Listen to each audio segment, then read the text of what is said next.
For 2023, the FIA Karting European Championship will see some fantastic changes to make the sport more competitive and more sustainable for the future longevity of karting and motorsport as a whole. We start the season at the first of 4 brand new venues for the championship, the Cartódromo Lucas Guerrero in Chiva, just outside the Spanish seaside city of Valencia. Fans, drivers and teams galore have flocked from all 4 corners of the globe, with over 160 drivers competing across the OK and junior classes, and 49 nations represented across 6 continents. There are new teams, new drivers, and new expectations for a close fight in the toughest and most competitive form of motorsport on the planet.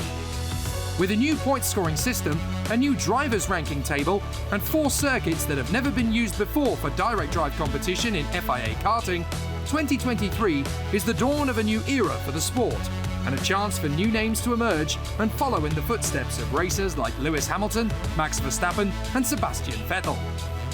It all begins here in the beautiful Spanish sun, for 3 days of intense competition and the beginning of a season-long journey for the next generation of men and women who will dominate the sport for years to come.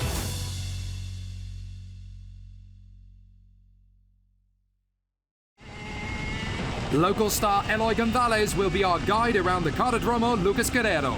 Flat out down the home straight and manoeuvre the kart through a wide right radius which tightens mid-apex. Back on the power, kissing the curb on the approach to the braking zone for the chicane, with only one clear path to keeping the kart straight and smooth. Now the circuit steers you right, but take care on the brakes as the kart will try to snap away from you. Then a dab of throttle to coax the chassis through the next left hairpin, but for the next few left-handers, you accelerate through each apex to really push the limits of what both body and kart can tolerate. A big braking point here and a natural overtake into the next left-hander. Then you switch direction for the right and keep the kart on the throttle for the duration of the next 2 corners. And then onto the back straight, the fastest point on the circuit.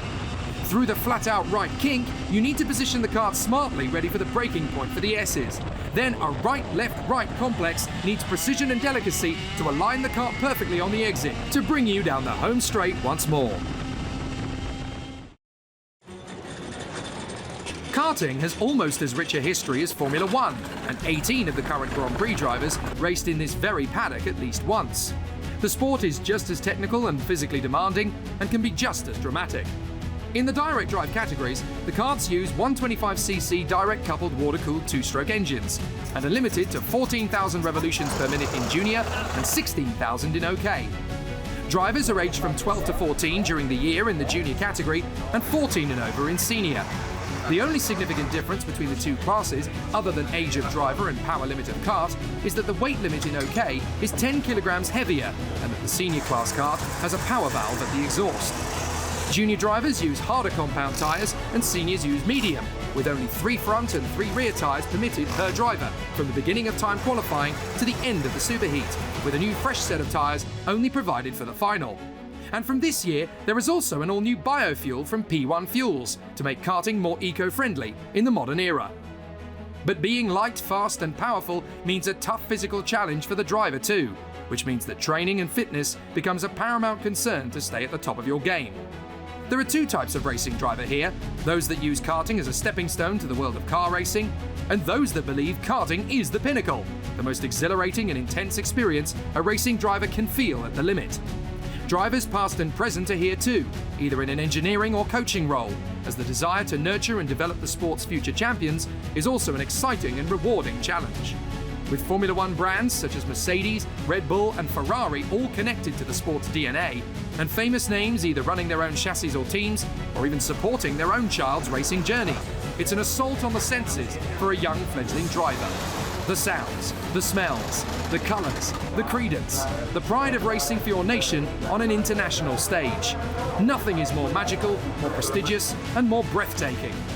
At speeds the rest of us can only dream about, these young men and women take us on a sensational ride around the world and set off on an incredible voyage to achieve their potential and vanquish their demons. Karting is just about as tough and brutal as motorsport will ever get. Defeat is painful, but victory is majestic.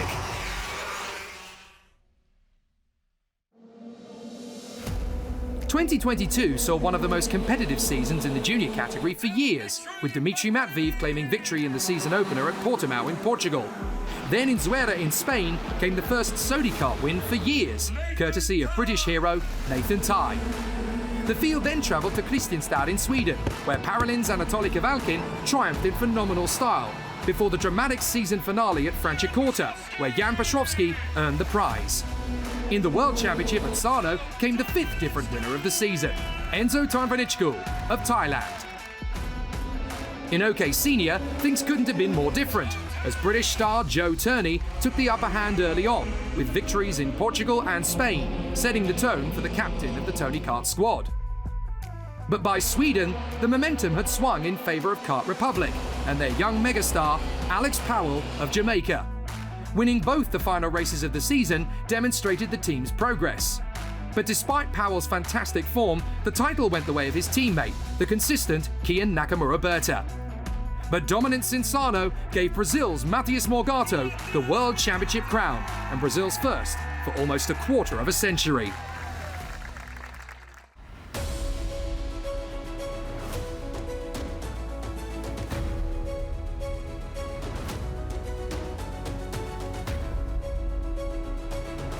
Strong winds and high temperatures greet the junior drivers ahead of the first final of the season. For several of the 36 finalists, it's the first time ever on the starting grid of an FIA final, so the pressure is intense.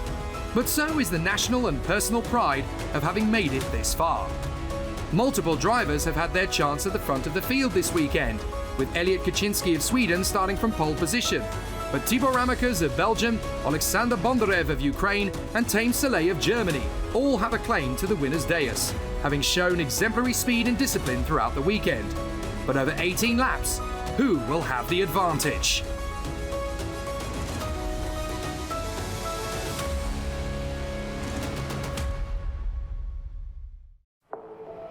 At the start, Kaczynski held the lead ahead of Bondarev and Zach Drummond, with Ramakas consolidating around the outside and slotting into fourth. Jacopo Martinez and Kian Fardin were giving chase in the Kart Republics, and Martinez made the move on Ramakas to clinch fourth instead, with Tame Soleil and Lewis Werrell not far behind.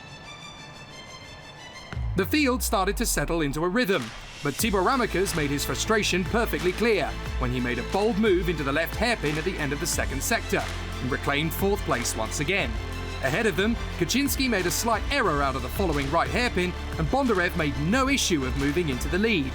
Drummond was now working with them as the trio did their best to pull away from the pack. It was only a lap later that Drummond decided to take second himself, and the Paralin driver was looking strong, but so too was Ramakas behind them. The next few corners became more about momentum than tactics, as Kaczynski knew he had to overtake Drummond or be overtaken himself. So as the Swede moved ahead, so too did the Belgian. All this gave Bondarev a gap up ahead. But there was more to come, as Ramakas wasn't going to hesitate, and he overtook Kaczynski for second, taking Drummond and Martinez with him. It was particularly frustrating for the Swede, who had started from pole. Drummond was keen to move up again, and a few corners later, he reclaimed second once more. But the pace of the VDK racing driver was clear for all to see, and the Belgian wouldn't be held back for long. As he returned to second position, Kaczynski was able to move ahead of Martinez once more in the same corner. Tame Soleil saw his chance to move ahead, but on the exit, Martinez shut down the move, and Kian Fardin moved ahead at the same time. There were great battles further back too, as Luna Flusha skated over the curb at the final chicane. But her great performance over the weekend wasn't done yet. Despite nearly crashing out, she kept her nerve and held on to the inside line during a titanic grudge match between 8 other drivers. She was lucky to dodge the carnage, as it would be game over for Noah Montero and Dries van Langendonk, with Jindra Pezel and Christian Costoya only just managing to escape the melee. For the Portuguese and Belgian drivers, it was so near yet so far, as both had impressed in the top 5 throughout the weekend's qualifying heats. Sadly, Costoya would later take a penalty, as his front fairing came loose. With a gap to make up, Ramakas worked hard to pursue Bondarev and find the time to close up on his rival. And with smooth precision and delicate manoeuvring, it wouldn't be long before he was on his tail. Incredibly, it was on only lap 6 when the Belgian's first chance to take the lead became a reality. With a strong presence of mind, he overtook Bondarev and started to stretch away. Try as he might, Bondarev just couldn't return the favour. Louis Werrell was the next man on the move, and he quickly dispensed with Tame Soleil. He was in pursuit of the podium, and the Forza Racing driver was clearly in no mood to take his time about moving up through the field, as he would scythe past his opposition one by one. Sadly, the day would end early for Colombian star Matías Orjuela, as his first race for the Leclerc by Lennox Racing squad was over. And the team's woes were compounded further as his teammate Noah Wolff would also end the final on the sidelines. It was a disappointing end for both men. By the halfway stage, Werrell had caught Martinez, who was determined not to lose more time, and he frantically defended his position with all his strength, much to Werrell's fury.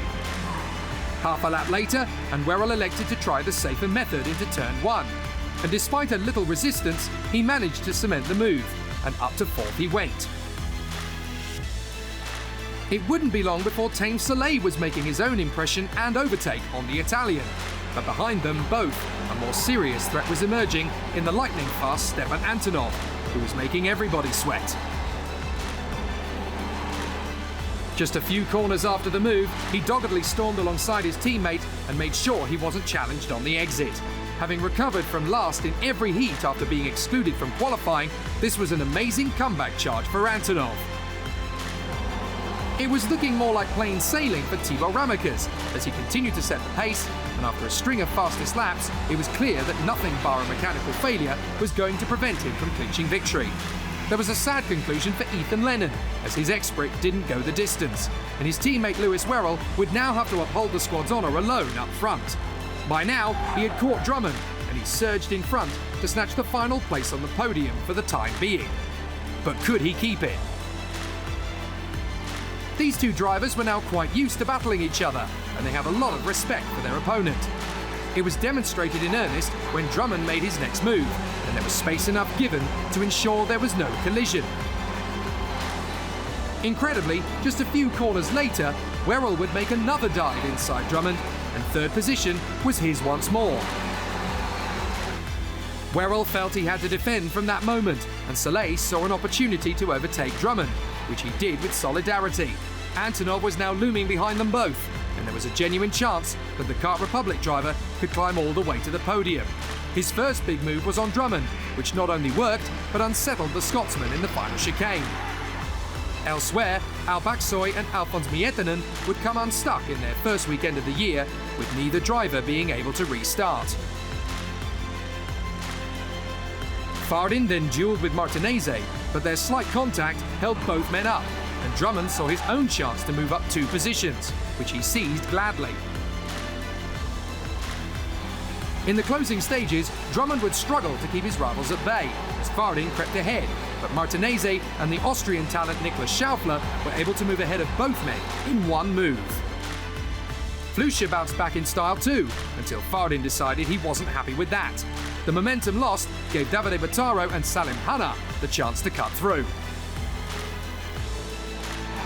Bottaro and Hanna weren't finished yet, as they both saw the gap alongside Fardin as a risk worth taking, and both were successful. Schaufler was sliding as if he were on ice, and Martinez desperately tried to overtake. But with some assistance from Drummond around the outside, Schaufler lived to fight another day up in front, in one of the most impressive moves of the race.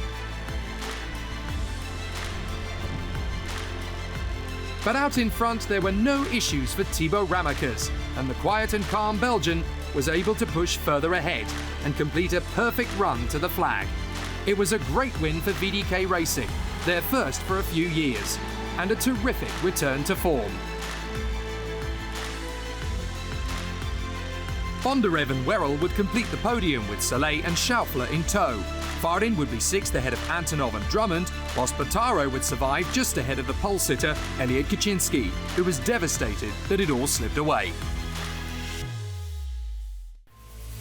Louis Werrell's podium kicked off his season in brilliant style, whilst Alexander Bondarev's comeback weekend in second was nothing short of pure heroism. For Ramakas, however, this could be the start of something very special, as his pace seems to suggest he could be strong many more times this year. It was one of the most joyful podiums in living memory, and the paddock was delighted to see just how impressive the drivers had been. One thing is for sure, the title fight is set to be as close as ever. First of all, I have to say thank you. It was a very, very nice race. It was fought hard from the beginning. Then after I passed Bondarev, I was able to stretch away, and after I won, so of course it's great. I think it's fine. I hope to do the best I can, and I'd like to thank Kart Republic for all of their help this winter, the VDK Racing Team, and of course the Royal Automobile Club of Belgium too. So we started with a quite good qualifying, P2 in the group, which made us start P2 on the outside every time. It was a good starting position because on this track it's not really bad to start on the outside. I was able to get a good heat and start P2 again in the pre-final, and then after a good pre-final I was able to start P3 in the final, getting a good start into the lead. But then Thibaut caught me on lap 5, and then I was just trying to stay in P2. And at the end, Lewis tried to caught up to me at the end, so I was just trying to keep P2. And yeah, it was a weekend. The final was alright. The start was nothing special. Went back a couple of places and slowly picked them off one by one because the race was really long, 18 laps. And then I just couldn't catch up to Alexander, but I think I ended up doing fastest lap at the end, so it was really good. I'm really confident, so I'm looking for another podium, and me and Forza are going to be ready. It's been a 2 weeks hard job from the whole team, both Thibaut and his teammates, working on to make the tire last as much as possible, because we knew the tire here on this track was quite difficult to manage. So yeah, the whole crew did an outstanding job fine-tuning the setup through 2 weeks of pure racing here. So yeah, we are definitely happy with this result. Well, it's pretty soon to think about this yet, 3 more races to go. But yeah, definitely it's something we are aiming for, and we are definitely looking for first title with Kart Republic.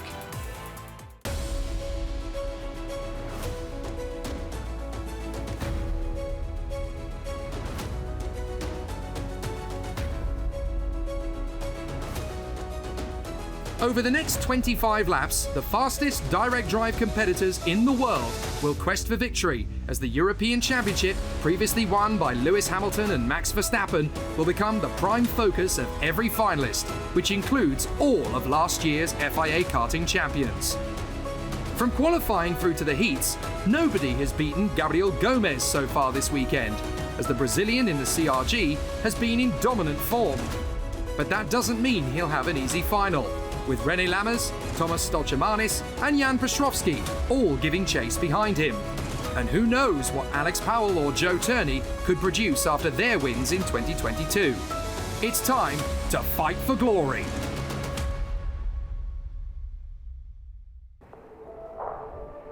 Gomez made the initial jump on Lammers into turn 1 as the two duelled for the apex of the first corner.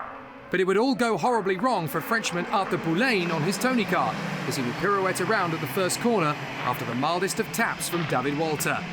Unfortunately, his attempt to recover was foiled almost instantly, and his race was over. Gomez led Lammers, Piotrowski and the fast-starting Joe Turney ahead of Stoltjemanis and James Igotzi, whilst his teammate Poulain trudged back to the pits. With a faster exit out of the right hairpin at the end of Sector 2, Piotrowski gained enough speed to draw level and pull ahead of Lammers to set off after the CRG in the lead, and Turney would repeat the feat just 2 corners later. Lammers was annoyed and determined that he wouldn't be passed again, but Stoltjemanis clearly hadn't read the same script and overtook him regardless. The Dutchman was not going to quit easily and made another move past the Latvian. The chain reaction made by the overtake was enough to create a gap for Luigi Coluccio to pass Igotzi as an afterthought. Once Turney had found his natural pace, he lunged ahead of Piotrowski on lap 5, and second position was relatively easy to claim. His next target, Gomez. Masterfully, it only took him another 2 laps to move close enough for a look. When the move appeared into turn 1, it was daring and decisive in equal measure, and the lead belonged to the Brit. This was not in the game plan for Gabriel Gomez, who had not come this far to win every heat and then lose the final. So at the first chance to bounce back, he dived up the inside. But Turney could see the move was coming and adopted a slow-in, fast-out approach, losing the lead for only a few metres. Seeing how fast Turney was, Petrowski knew he would need to react quickly, and he made a brave move of his own. But it worked beautifully, and the Tony Kart driver was now to second, and eager to keep in touch with the Kart Republic ace up the road. Gilles Carranta's maiden voyage in senior was cut short after a thrilling battle saw him end his race in the tyre wall. Alex Powell made every effort to bounce back and make a move on Gomez, but the Brazilian just wouldn't give him enough space. David Walter was having a great race and made a move on Nathan Tye. If he hadn't have lost the qualifying heat on Saturday due to mechanical failure, he could have been challenging for the win. The podium was looking fairly secure by this stage, but Turney was still under pressure, whilst Gomez would keep the lead of the championship if he remained in P4 ahead of Powell. Walter made the move again, this time on Stolchemanis, clearly fired up by the knowledge he'll race on home soil later this year. Coluccio left his move on Powell quite deep into the braking zone, leaving the Jamaican no choice but to be the second Prema driver in as many races to take to the curbs. Despite all the pressure piled on throughout the final laps, Turney was smooth and supreme, and he won in Spain for the second year in succession. And just like last year, he won the season opener. With pace like this, perhaps 2023 could finally be the Englishman's year. But there's still a long way to go. His jubilation on the slowing down lap showed everyone just how much it meant. Petrowski and Lammers finished less than a second back from Turney, with Gomez sealing the championship lead ahead of Powell and Coluccio. Walter remained ahead of Stolchemanis and Anatoly Kavalkin, whilst Kian Nakamura-Berta completed the top 10. For the Dutchman on the Paralin and the Polish ace on the Tony Kart, this would be their first trips to the OK podium at their first attempt, and it looks like both men can sustain the speed through the year. For Turney, it's his third win in the FIA Karting European Championships, and on his debut for Kart Republic 2. But could he translate this early form into his maiden FIA Karting crown? Yeah, not an easy week at all. The track was a bit different to 2 weeks ago, I think, so we had to make some adjustments, but in the end we knew we had speed and managed to find it all at the right time in the final. Well, I think if you look at the results in the past, then you'd say that Kart Republic's the team to be with to win the European and the World Championship and many other championships, so I hope that I can help them win another. No, the week went pretty well. Starting off with qualifying, we had the pace. During the heats we also had pace, and final just was lacking a little bit, but at the end was quite okay. I hope I will keep it, and I hope I manage to get like the many podiums this year, and just need to stay calm for the next 3 rounds, and we see. I think the pace has been very good. In the beginning of the weekend we were struggling a bit, but we managed to adjust the chassis and the engine and get on pace. I mean, yeah, the goal is just to stay consistent throughout the whole championship so I can gather the points together, but I think it's going to be fine in the other rounds as well. Oh, first of all, we find a very good driver. We use a lot of our time to make a lot of testing in Valencia to prepare much as possible this race, because it's the first round and we want to be prepared. We have with setup right and engine right, everything right for this race. Now we have to focus immediately to the second one. The good thing is all our team is very prepared, because now all our staff is all the staff together, and we work already 10 years together. My second boss and my mechanics, everybody, and that I think make the difference also.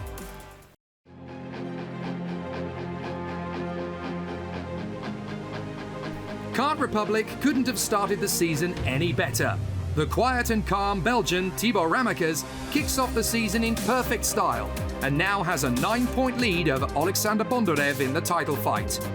And Joe Turney kicked off his career in Dino Chiesa's camp with an emphatic win, just as he did in 2022. But the weeks ahead will be tougher than ever before, as now the competitors have to prepare for a circuit that only a handful of the drivers have ever even seen before. 7 weeks from now, the field will congregate at the Steel Ring in Třinec in the Czech Republic, and they'll be joined by the FIA Karting Academy trophy for their first round. However, next month, we're back in Spain again on the high-speed Duera circuit for the start of the KZ and KZ2 Gearbox karting campaign. So as Kart Republic enjoys the spoils of victory, the battle for the title continues in the FIA Karting European Championships.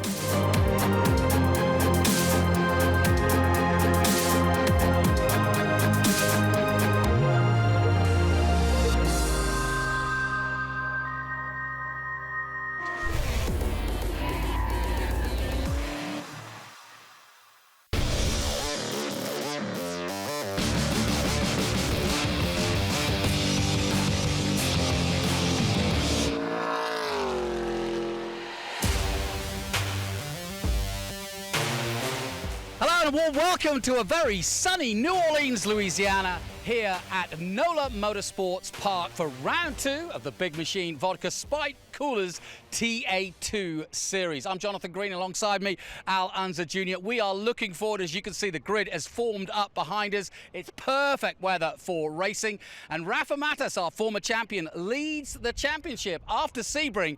But Al, I don't think it's going to be that easy this season for lots of reasons, and the obvious reason being Thomas Merrill, the current champion, is obviously a big contender for this title, but it's not going to be that easy, is it? It's not going to be that easy, Jonathan. We've got some real young kids here with a lot of great talent. We got Brent Cruz and Evan Slater coming in as their second year. They're hard chargers, young, but they've got some experience behind them, and so Rafa and Thomas Merrill are not safe at all, and it's going to be a show to watch. Well, of course, they're all going for the Rookies Cup and the Young Guns Cup as well, but obviously Thomas Merrill, our current champion, wants to bounce back after a mediocre Sebring. He'll be in the mix for sure, as will Rafa Matos, but it's these youngsters. That's what we're talking about. Thomas Annunziata from New Jersey in just his 4th race. His last pole position was sometime last year in a Miata. This is the real thing. Ben Sissel caught up with him. Thomas Annunziata, you're going to have to pronounce your name for me, is our Motul Pole Award winner. Thomas, how does that feel?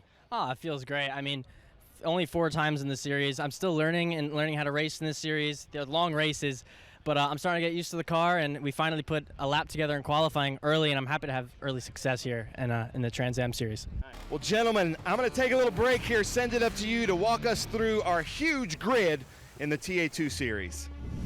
So the grid looks like this. Thomas Annunziata, the 17-year-old, with his first pole position for Nitro Motorsports with 139.4, starts on pole position. Alongside him, Austin Green. Row 2 sees Cruz and Matos.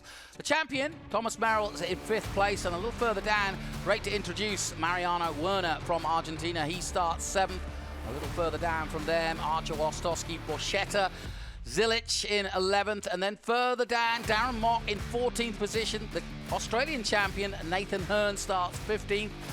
And then Ben Mayer, another one of the youngsters, starting just behind Tad Moffitt in 18th position. Prochuk is 20th.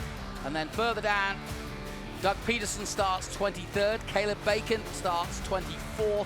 CJ Cram, 26th. And all the way down to Bruce Raymond in 29th position.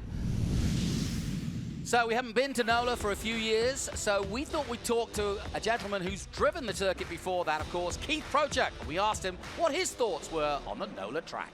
It's quite an amazing track. It's very demanding on the driver. Personally, it's one of my favorite tracks. As a driver, we all like being challenged, and this track particularly, you're always looking up. You never really have time to check your mirrors, check your dash. You're always working, and as a driver, that's a lot of fun.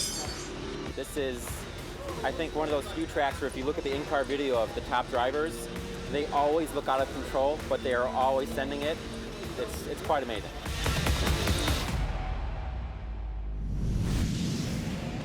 So here we go then, a huge field of TA2 for round 2 of the 2023 TA2 Big Machine Vodka Spike Coolers TA2 series. We're about to get underway.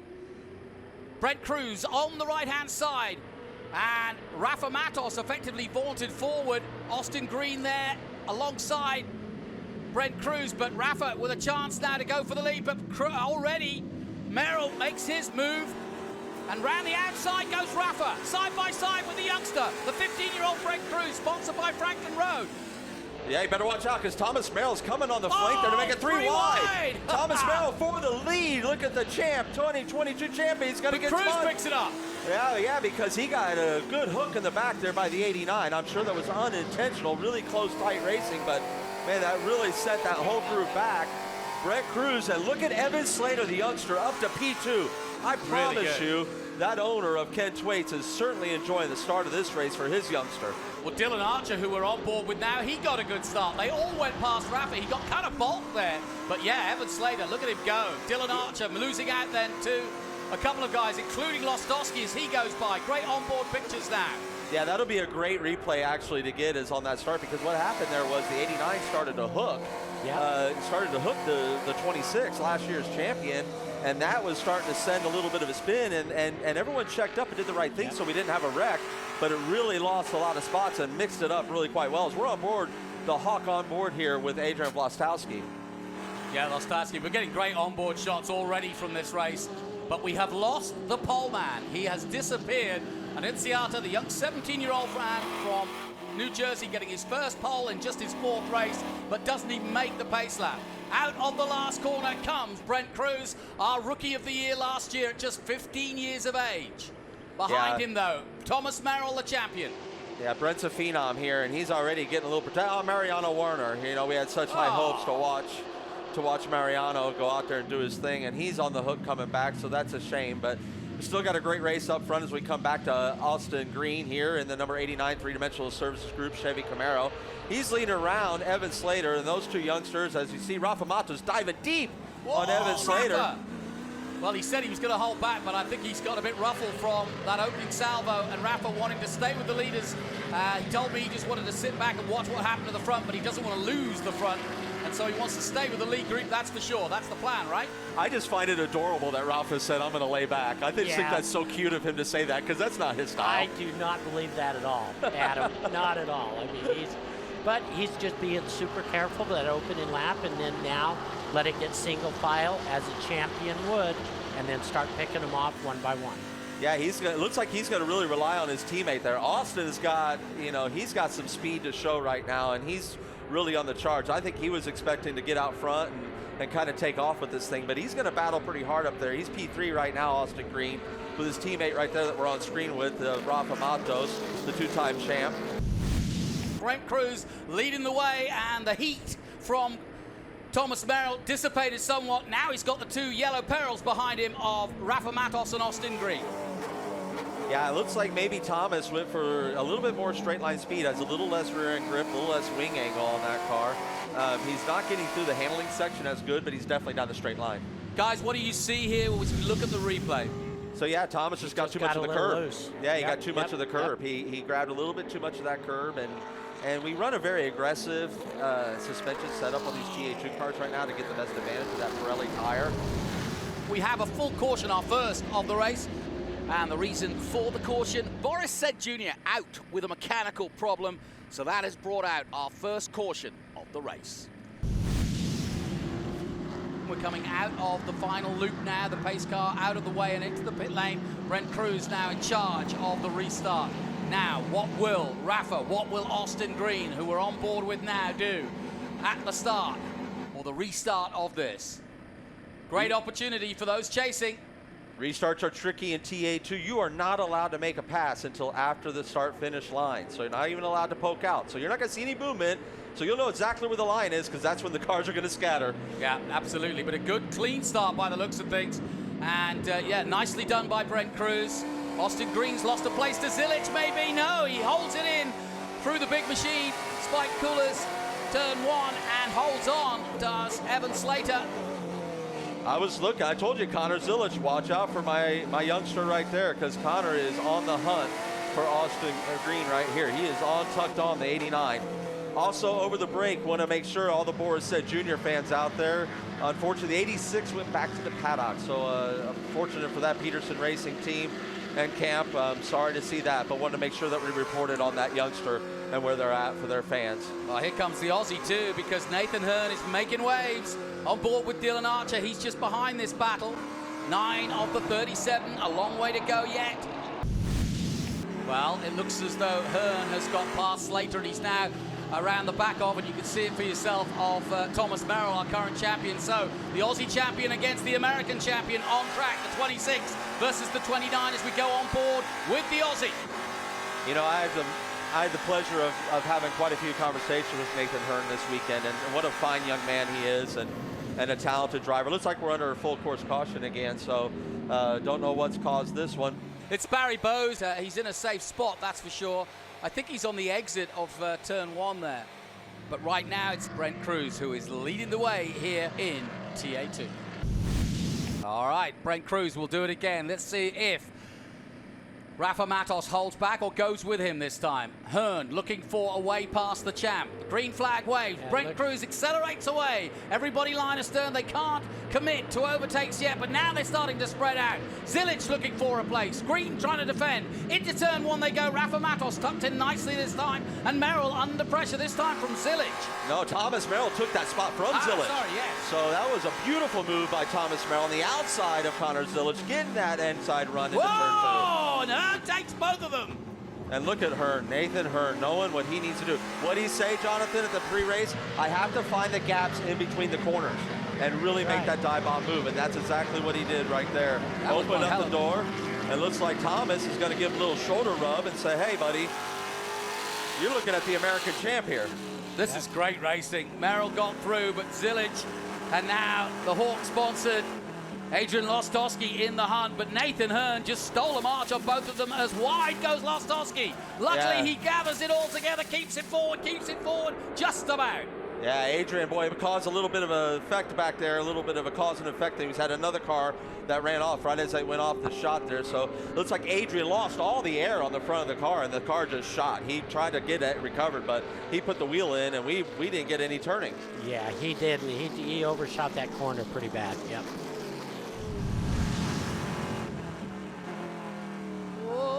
Lostowski had another look at that. Good save, Al. Yeah, he did. He did a great save. Brent Cruz leading the way from Rafa Matos, and they've pulled away, the 4 of them. Hearn at the back of this group. It's all about not making any mistakes. You see, Brent made a slight mistake, and 3 corners later, there was almost a pass. So it's all about not making any mistakes, because you've got the guys behind you. As much as you're pushing on the guy in front of you, you got the guys behind you. See, this is just no mistakes from here on out. No, absolutely not. And just as you were saying that's what the 89 was making, right? He was driving out of the rearview mirrors, caught Nathan, and was not, necessarily battling what's in front of him. But he's lost a lot of rear grip in Austin Green. He's hanging on to that thing. Give him a lot of credit, but he's going to have his hands full of Nathan Hearn, because Nathan is chomping at the bit. Right here's the dive bomb in. 9th one, Nathan Hearn from Australia. To right, mate. Have a bit of that. Up to 3rd place he goes. And I tell you what, he was using the curves like nobody's business on Austin Green, and that was a cracking overtake. And that's the first time we've really been on board with Nathan while he does one of those overtakes. We've seen him side through the pack, but we saw it for ourselves there. That guy is not holding back. His car control is absolutely admirable, because it's one thing to slide a car and catch it. It's a whole other thing to slide a car and not lose your momentum. And that's what he's been doing. I mean, he's been throwing that car around. And yeah, this has been damage on the front. I think Austin might have a problem. I think he's dropped pace dramatically. So he may have an engine issue, might be a cooling issue. Looks like smoke coming out of the dashboard here. He's got smoke coming out of the dash in the bottom left of the screen. Windshield is full of oil. So I'm wondering if Austin Green's number's up, and that would be an absolute shame for this youngster. He is so talented. I rate this driver so high up, and he's just a great young man, too. He is so much fun to be around. Something going on. Yep. Something's happening, because Merrill's passed him now, so they're all having a crack up, and poor old Austin, having been in 3rd position, 2nd at one point, is dropping down. He's also got the fastest lap at 1:39.327 so far, but as you can see, that visor all messed up. He's having to fight the wheel harder than you have to in a TA2 car. I'm wondering if he lost power steering. He should be able to still finish, but Rafa's going to carry the banner now for Peterson Racing. He's very used to doing this, and he is right on the heels of Brent Cruz. And it looks to me like we have settled back in third there with Nathan Hearn, but Connor Zilic has picked up some pace and has walked away from Thomas Merrill a little bit. Did we notice someone come in the pits out? Yeah, the third dimensional car came in the pits. Okay, so the 89 honestly, is he it. can't drive it without power steering. Let's see what they do, guys. And well, he's got that could have been a problem too. The grill heating up the engine as well. Still more action to come from this race. It's not over by any means. We'll take a short break. We'll be right back from NOLA after this.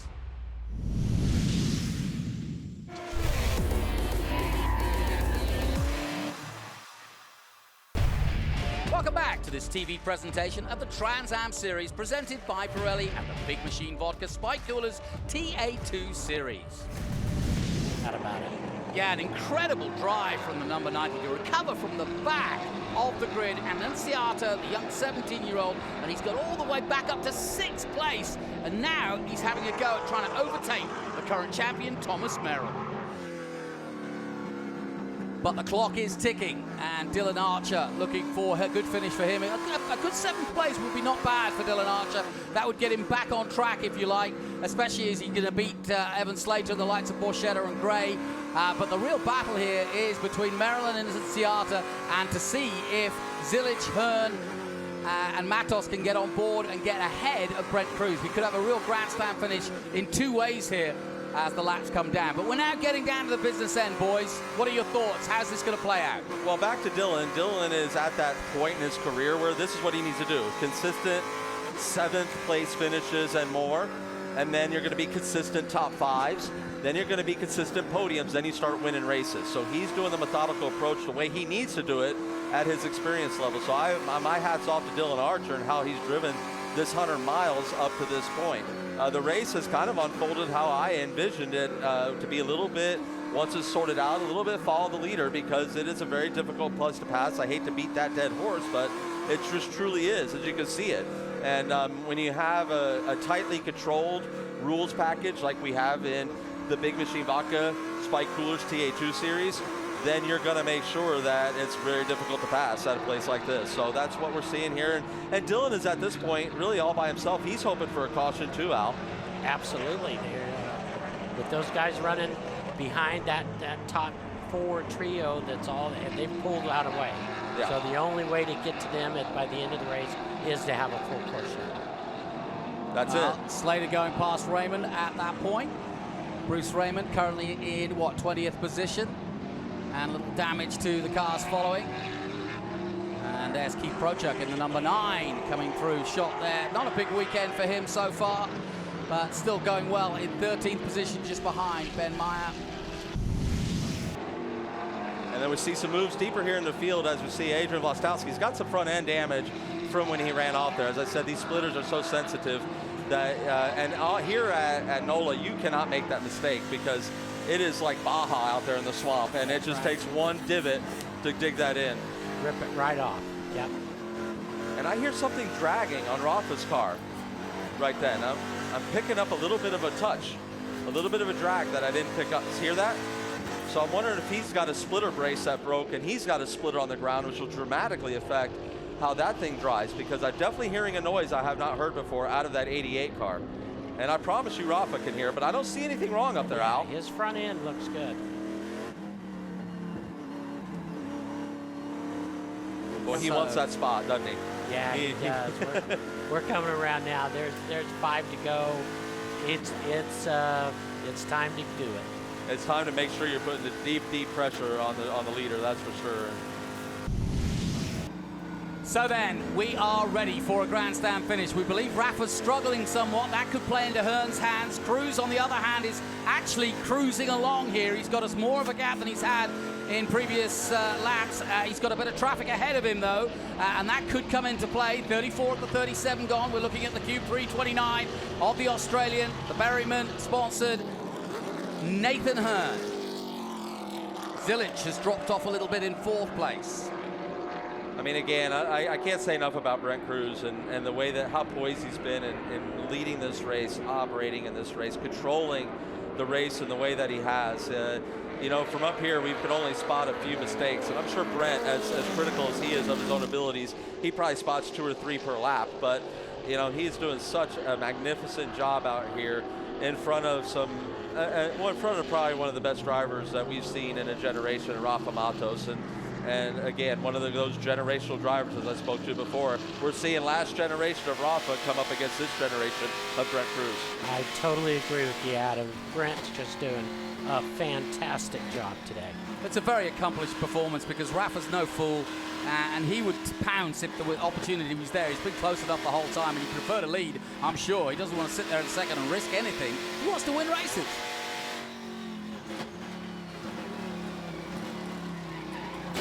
As we got a spin from Scott Borchetta. Now, did he get a tap from behind, I wonder? I'm sure there's a replay somewhere that'll show us that, but that's a shame for Scott here in the Big Machine Vodka Spiked Coolers, number 48 Ford Mustang. He was running such a solid race. That's probably going to drop him out of the top 10, maybe around 12th or 13th. That's a real shame for Scott. Yeah, and Al, as you were pointing out, he was hanging on to the back end of that car for dear life. So he was loose. Let's have a look. Yeah, he got touched. Yeah, the 80 car had a hard time keeping it underneath him. Yeah, Taylor Gray had a hard time keeping it underneath him in the braking zone, and that was totally unintentional. That was not on purpose by Gray. We're at a white flag right now, Jonathan Green, so this is go or no go time for the 88, and the 70 knows it as he goes to protect inside, but you got to remember, you leave the outside open in turn 1, the inside's available in turn 2. But absolutely. So Rafa making one more attempt. He's going to try to put pressure on the youngster, and let's see if he crumbles. They're both physically tired at the moment, and these muscle cars are exactly that. You have to muscle them around, and there's a lot of muscle underneath the hood, some 550 brake horsepower. A big lockup. Big lockup from Brent Cruz, and Hearn plays into that as well, and he gets closer. So the pressure's starting to be felt here. Yeah, you have no idea how big these race cars get in your rearview mirror when it's the last lap. Little Al knows something about that.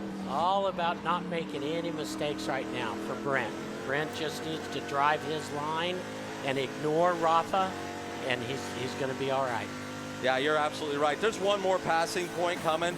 It's right after the S's here, and I don't believe Rafa is close enough unless there's a big mistake by Brent to make this lunge. He may make a liar out of me. He tucked in pretty tight there, but Brent's been getting through this last section really well. Right, as long as he doesn't make a mistake right there. Up. And he's not going to leave the door open. Nope. And that was really, you say that, and here comes. Oh, that was a big moment, and Cruz almost blew it, and now here comes Hearn. Hearn comes for second place. It's neck and neck with Rafa Matos, our former champion. Hearn won't be denied. He's going to come alongside and up the inside of Rafa Matos. And Nathan Hearn from Australia has just shown the Brazilian the way and taken second place as he was battling for first. And across the line comes Brent Cruz. Nathan Hearn takes second place, and Connor Zilic may well take third, as absolutely at the dying moments of that race, poor old Rafa Matos was taking it to him, and he has come off very badly from that. Now down with Ben Sissel in the winner's circle. All right, here I am, Brent Cruz. What a race, unbelievable. How does it feel? Feels great. I'm pretty speechless. I just want to thank this whole Franklin Road team, Ken Twaits. Just want to say thank you for being on this car this year. It means a lot. Nick and Nitro, this whole team, man, they just did such a great job. I just want to say a good job to all my competitors. That was a really fun race. I definitely had to work for it. Definitely wasn't easy. So a check on the results sees Brent Cruz with a brilliant win for Nitro Motorsports ahead of Nathan Hearn. What a run for the Australian to take second place away from Rafa Matos, who still gets a podium in third. Then it's Zilic and Enciato, amazing. Had problems from pole position and made it all the way back to fifth place. Then it's Merrill, Archer, Slater, Mayer, and rounding out the top 10, Keith Procho. Behind them, Borchetta, Moffitt, Gray, Doug Peterson 14th, Lostowski, Michelle Abate in 16th position, Atwell, Rumberg, Sheehan, and rounding out the top 20, Bruce Raymond. So the championship after 2 rounds looks like this.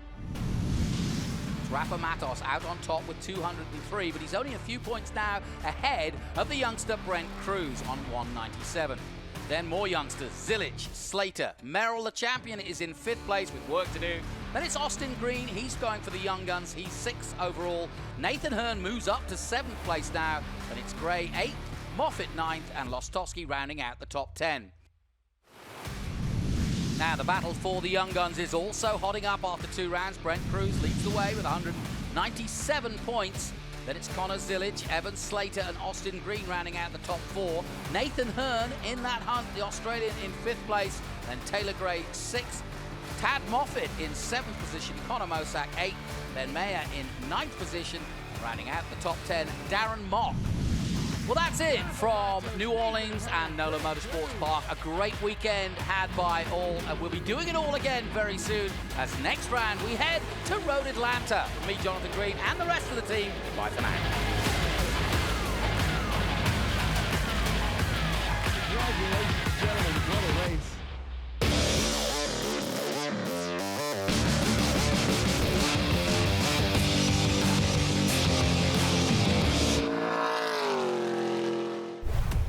Get revved up for round 3 of the MyBike Motorcycle Insurance Australian Superbike Championship, presented by Motul at Queensland Raceway next weekend from April 28th to 30th. This is your opportunity to witness Australia's top superbike riders push themselves to the absolute limit. Mark your calendars for Sunday the 30th and catch all the action live and free on SBS.